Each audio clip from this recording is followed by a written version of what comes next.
expressed by me are my personal views. It's not the views of my company, present company or past company. So kindly bear with me. Sincere thanks to SOCHM for inviting me to deliver a talk on this Companies Act, New Companies Act. Special thanks to SOCHM for providing me only 15 minutes to cover 470 sections. I'm again thankful to them. I will try to justify my timing. Friends, if you see the first slide, on the bottom I have written something. Modern law does not by itself become a great law, or success depends on implementation, friend. Take an example, since I am a general counsel for the last 32 years, public sector like State Bank, NTPC, SAIL, and then Mittal, Reliance, Anil Ambani and Rujals. I know every facet of general counsels and outside counsels, friends. Take an example of 1934 Arbitration Act, 1996 Arbitration Act. When the new act was implemented, everybody has the same doubt. Will it be possible to implement? Not implement? Friends, my experience is it is a mindset of the people, mindset of the general counsel, mindset of people sitting here and inside the court, outside the court, who has to implement this one. If we are honest to our profession, we will ensure the implementation in true spirit. Negative I am not going to speak. And so therefore I expect from all of you that let us have a positive frame of mind to ensure the proper implementation of this act, like 1996. Of course, after 1996 act, again a talk is there that it is not a good law because every time you are going to the High Court and Supreme Court. Who is going to the High Court? Those who are the sufferer. Friends, if you see the background, if you see the objective, and another important thing, I think Salas will agree, this act extends to all of India, all over India. It's not only that Kashmir is exempted, whereas most of the acts are Indian acts. If you see that Kashmir, Jammu and Kashmir exempted. Am I correct, Salas?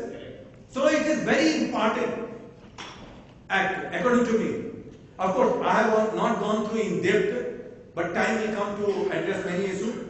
But on going through it, it appears to me it is an attempt after that certain case or many other scams to prevent corporate frauds. Now, who commits the corporate frauds? Again, not any Enzel or somebody comes and commits fraud. It is we who commit fraud. We try to interpret in a different way, try to avoid some implementation, and sometimes it becomes corporate fraud. Yesterday there was a good talk in Times. Arnab was there, Arnab Goswami. One of the participants rightly said that we have outsourced everything to Supreme Court of India. Scam, Supreme Court, policymaker, Supreme Court, road construction, Supreme Court, coal block, Supreme Court, everything Supreme Court. Medical, so I am very happy that I selected this professor, legal professor. So another 100 years will be for the legal people only. Friends, it is another attempt to have more better corporate governance.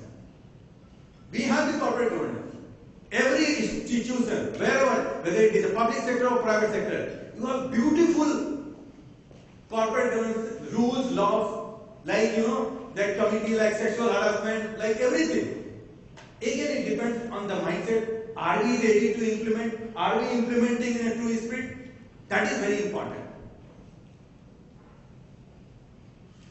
Now, I have also some doubt, which I will try to address here.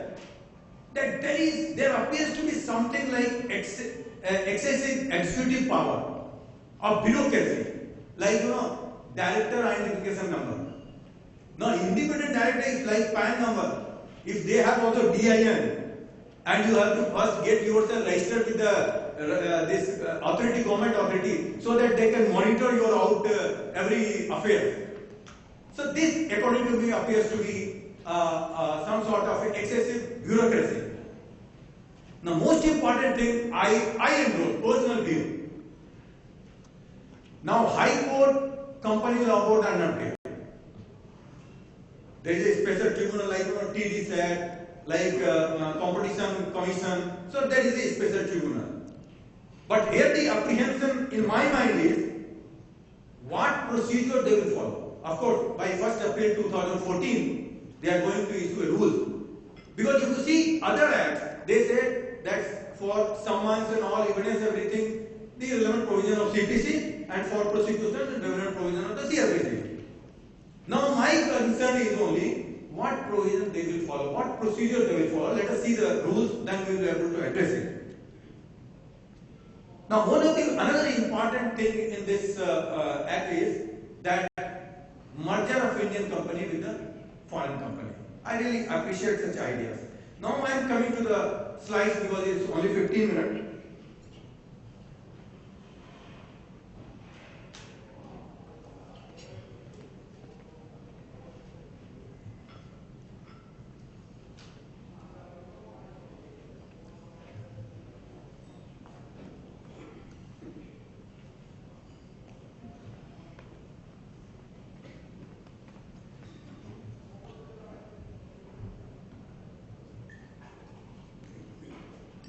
Now, I'll just take you to some of the important provisions because time is only 15 minutes now, 5 minutes already consumed.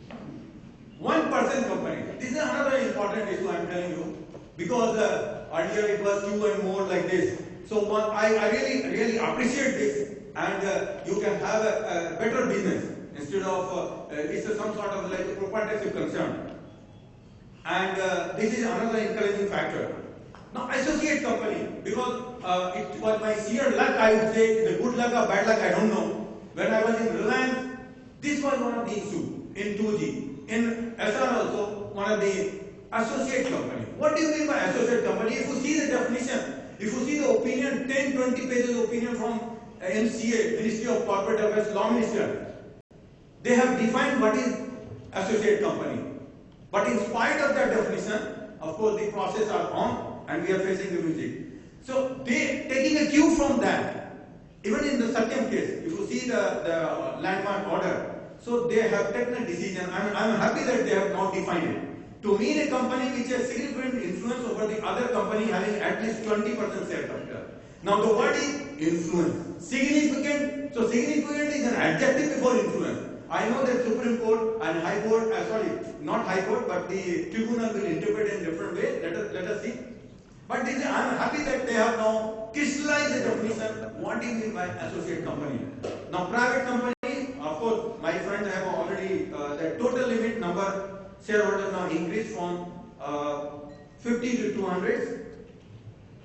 Now, object clause, main clause, ancillary clause, all the sorts of clause they have merged into one clause.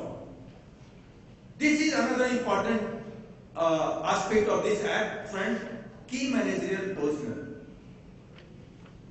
like that MD, CEO, CFO, CS, and others. They are the key managerial function. This is very important. Normally, we used to see in the investment agreement with any of the company. Now, promoter. See, this one also a very vague term. I mean, see, I don't know how many you have got the opportunity to deal with the Supreme Court in this 2G and other matter, Colgate. They have used this word promoter in a very, very loose sense. If I have something, say 20% said, I am a promoter. I don't have any right, but I am a promoter, and therefore I am charged under section 468, 420, 120B. These are the very, very, what you call, beautiful sections under the IPC they try to impose. So friends, I am very happy that now they have said who is promoter. Includes a person named. Now again the word includes. Now who are not included then? Again, I know that Supreme Court and tribunal will interpret in a different way, keeping in mind so many things. So includes a person named in the prospectus or is identified in the annual returns or has control over the affairs of the company as a shareholder, directors and otherwise. But while interpreting these provisions, definition of the promoter, I am sure that Supreme Court or tribunal will keep in mind the earlier decision, their own decision, and the new act. then only they will be able to interpret promoting in the right way. And there are hundreds of judgments of Supreme Court where say when the definition or the language are plain, unambiguous, you are not supposed to interpret it in a different way. So I am very happy that now they have. Last 13 years, friends, I am telling you, this was one of the most important area of concern for everybody who has headed the law of public sector or private sector. So now they have taken care of it. Now class of suit. Why they have included? You know the Satyam case. Now Satyam case, many such suits were filed in New York for claim of damages. But since we didn't have the provision, so our shareholder or the aggrieved party who were associated with the Satyam indirectly or directly, they could not file a civil suit. Now with due respect to our finance ministry, taking a cue from the Videocon case, Vodafone case, if you issue a notification from retrospective effect, just to camouflage or to just to supersede or ensure that you are supreme, and therefore you have issued a financial circular that this act will be applicable from retrospective effect, why you have not done in this class of suit? Because Satyam case is still on. Had they applied with retrospective effect, which I am telling you is not constitutional, because what our constitution says, that any laws, any rules which are detrimental to the interest of the party, that should be from the date, prospective date. You cannot have, say, murder or any offense, that no, if a person has committed offense, 10 years back, he will have the same consequences. So therefore, class of suit means if any such scam is there, and I am the one of the aggrieved party because of my association, I have some investment, say I have purchased a share, and suddenly you just go in a scam and I won't get the money.